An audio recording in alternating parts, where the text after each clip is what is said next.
Bonjour tout le monde, c'est Jade, donc on se retrouve pour un nouveau tuto de fil chenille et ce sera pour vous apprendre à réaliser ce petit ananas. Donc au niveau du matériel, vous aurez bien sûr besoin de fil chenille, donc environ 4 jaunes et 4 verts, des petits yeux si vous avez envie de personnaliser votre ananas et bien sûr une paire de ciseaux. Donc tout d'abord on prend un fil chenille vert que l'on va couper en deux et recouper pour obtenir deux petites parties à partir d'un seul fil. Donc on prend notre paire de ciseaux et on découpe et on fait ça pour chaque en fait. Et une fois que c'est fait, on va bien sûr les recouper de nouveau en deux comme ceci. Voilà, on va faire ça à chaque fois. Et puis ensuite, on va les regrouper ensemble. Donc c'est très simple, on les prend comme ça dans le même sens. On met les pics ouverts vers le haut et ce qui est recoupé, enfin replié vers le bas. Comme ça, on les place comme ça. Et ensuite, on va prendre un fil chenille jaune que l'on va venir enrouler à peu près à partir de la moitié. C'est pas la peine d'aller plus haut parce que sinon, votre fil chenille jaune n'ira pas jusqu'en bas. Donc on fait le tour, hein, tout simplement.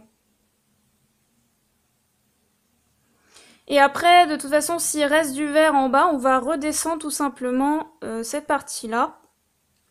Alors je vais pas trop la redescendre puisqu'en fait le principe de l'ananas c'est qu'on va replacer ensuite un fil jaune vers le bas pour que ça donne cet effet un peu poire et non pas juste un rond, sinon c'est pas très joli. Donc là on va reprendre, hein. Parfois il en faudra 5, parfois il en faudra un peu moins.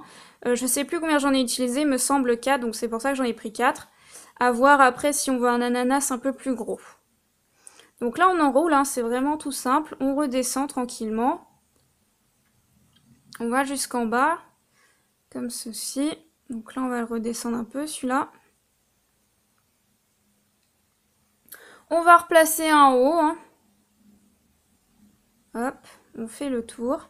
Donc là, si ça ne tient pas, vous pouvez prendre ce fil chenille et le passer dedans pour le caler, en fait, hein, pour éviter que ça lâche.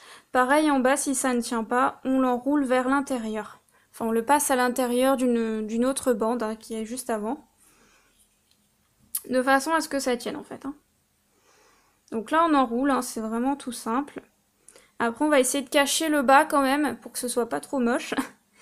Voilà, et donc on essaye d'obtenir un peu comme une forme de poire, donc il faut que ce soit un peu plus épais vers le bas. Donc là, je vais prendre un dernier fil chenille que je vais placer à peu près à la moitié de l'ananas.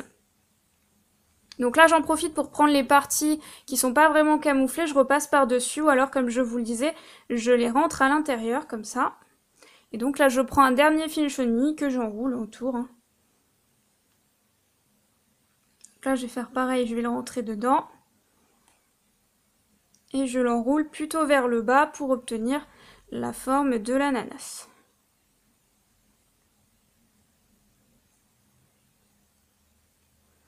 Donc là, je vais essayer de camoufler le bas. Hop, et après, je re-rentre de façon à ce que ça tienne. Voilà, à peu près, j'obtiens à peu près la forme de mon ananas. Comme ceci, et après bien sûr je vais écarter un petit peu ces parties là et le recouper parce que c'est un petit peu trop long je trouve par rapport, enfin si on veut que ce soit proportionnel, faut pas non plus que les tiges soient trop longues par rapport au bas de l'ananas hein, tout simplement, voilà. Donc là j'écarte déjà les tiges, hein, un peu comme un sapin quand on replace les branches, c'est un peu la même chose. Voilà, et ensuite je vais prendre ma paire de ciseaux et recouper un petit peu toutes ces parties-là. Alors j'essaye d'en faire des plus longues, des plus courtes, et puis on se retrouve tout de suite après.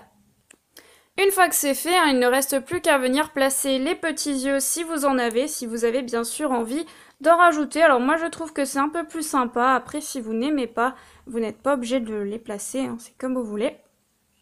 Donc moi les miens ils ont une petite capsule derrière, donc si vous cherchez ces petits yeux vous pouvez vraiment en retrouver partout je pense sur internet.